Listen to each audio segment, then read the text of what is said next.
Parami ng parami ang kinikilig sa lakas ng chemistry nila Kim Chiu at Paolo Avellino na natural daw sa kanila at di napepeke. Hindi naman nila ipinagkakaila na talagang very close na silang dalawa. Katunayan, ayon sa chika ng isang source na malapit sa dalawa, confirm na umanong magkasama ang dalawa ngayong Holy Week. Hindi pa sure umano kung umuo na ang mga kasama nila o baka sila lang dalawa ang magkasama. Masaya ngang nag-celebrate ng last day ng black screening sa Dubai sina Kim at Paolo sa mga kumalat na video.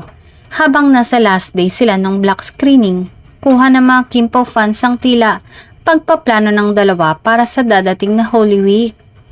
Tila nga daw may ipinapakita si Kim kay Paolo ng mga lugar na magandang puntahan na destinasyon ngayong mahal na araw. Kilala nga si Kim na mahilig mag-getaway noon pa man lalo na sa tuwing sasapit ang mga ganitong long weekend. Ngayon pa lang ay kanya-kanya ng abang ang mga fans sa magiging ganap ng dalawa ngayon, lalo na tapos na ang black screening ng kanilang pelikula.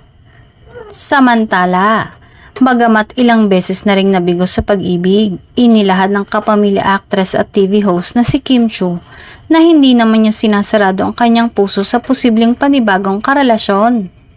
Marami pa ang nagkukumpirma sa kanilang relasyon subalit patuloy naman na nananahimik ang dalawa.